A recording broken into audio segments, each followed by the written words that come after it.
하나님은 아담을 위해 아름다운 동산인 에덴을 예비하셨습니다. 유프라테스 강과 티그리스 강을 둔 이 땅은 많은 실과를 내는 비옥한 땅이었습니다. 이곳에 살던 사람들은 바벨론과 아시리아를 세웠고 현재 사람들은 이 땅을 이라크라 부릅니다. 하나님의 축복으로 땅은 사람들에게 풍요를 주었지만 그들은 땅의 소산물을 믿었고 그곳에 모여 살기 시작했습니다. 드디어 사람의 힘이 결집된 인류 최초의 문명, 메소포타미아 문명이 탄생되었습니다. 문명은 많은 것들을 만들었습니다. 생각을 공유할 수 있는 최초의 문자, 약속을 정할 수 있는 해시계, 모든 것이 이라크인의 발명품입니다. 찬란한 문명은 이라크인들의 영광이며 자부심이었고 뛰어난 문명은 그들의 세상 가운데 드러냈습니다. 누구도 그들의 영광의 시간이 멈추거나 후퇴하리라 생각하지 못했습니다. 하지만 히스기야 왕 때 하나님은 바벨론의 해시계를 뒤로 돌리시어 그 이적에 반응해 바벨론 사람들은 히스기야를 찾아와 하나님의 이적에 대해 묻지만 히스기야는 하나님을 증거하지 않습니다. 하나님을 알 수 있는 기회를 놓친 이라크인들은 강대한 제국을 세웠고 페르시아 제국에 이르러 이라크인의 도시는 아랍의 중심지가 되었습니다. 하나님 없이 그들의 영광은 더욱더 높아져갔고 AD 600년경 당시 중동권의 막대한 이슬람의 영향으로 그들의 구원자는 하나님이 아닌 알라가 되었습니다. 하지만 그들의 찬란한 영광도 영원할 수는 없었습니다. 제2차 세계대전 후 이라크는 이란과 중동의 패권을 놓고 8년간의 긴 전쟁을 시작했습니다. 1988년 전쟁이 끝났지만 전쟁은 이라크에게 엄청난 전쟁 비용과 25만 명에 이르는 사상자를 남겨 씻을 수 없는 굴욕과 아픔만을 가져다 줬습니다. 또한 전쟁에 사용됐던 대량 살상 무기는 후에 미국이 이라크를 침공하는 빌미를 제공합니다. 2003년 3월 20일 이라크의 자유라는 작전명으로 미국은 이라크를 침공합니다.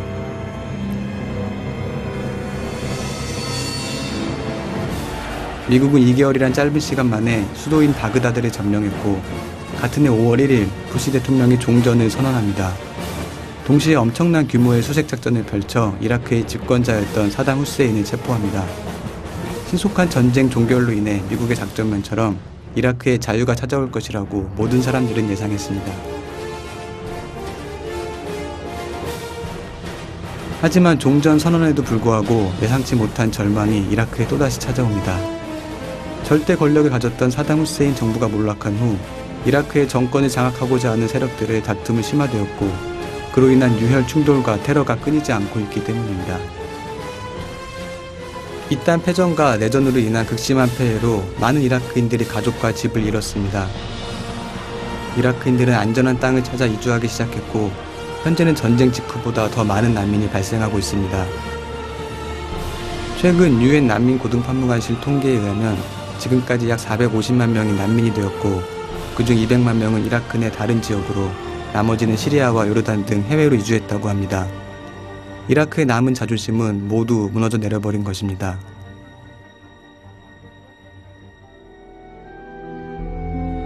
단기간에 많은 이라크 난민의 유입으로 집값이 폭등하는 등 내부의 부작용들로 인해 주변 국가들은 난민들을 달가워하지 않으며 자국민들 또한 난민들에게 자신의 터전을 빼앗기는 것을 우려해 그들을 차별하고 외면하고 있습니다.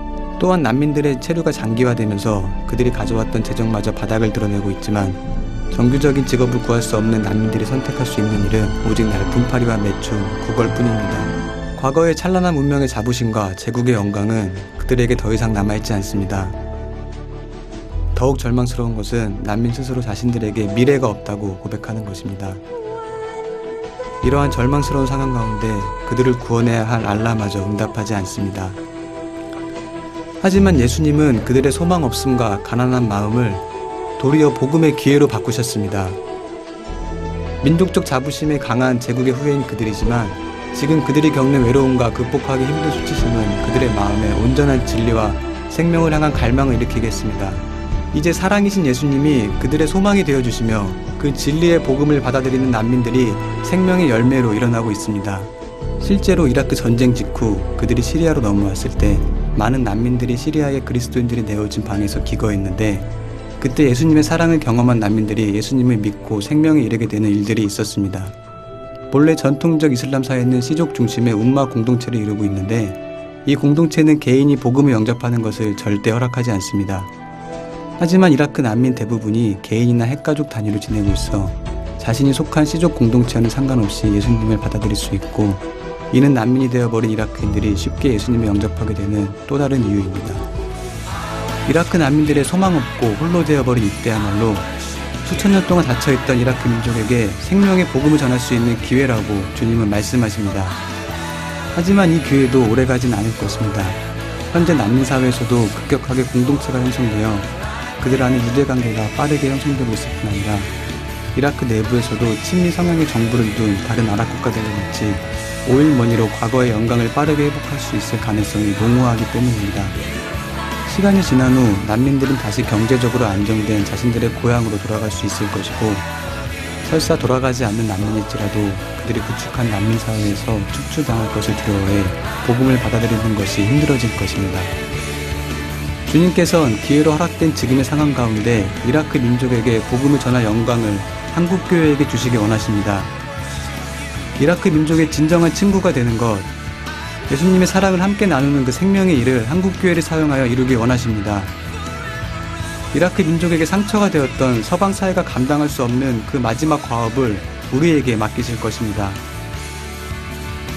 다시는 낮의 해가 내 빛이 되지 아니하며 달도 내게 빛을 비추지 않을 것이요 오직 여호와가 내게 영영한 빛이 되며 내 하나님이 내 영광이 되리니. 지금 한국교회가 믿음으로 주님의 요청 앞에 순종한다면 이라크인의 가슴속엔 더 이상 과거의 오래된 제국의 영광이 아닌 오직 우리 주 예수 그리스도로 인한 하나님의 영광만이 가득 차게 될 것입니다.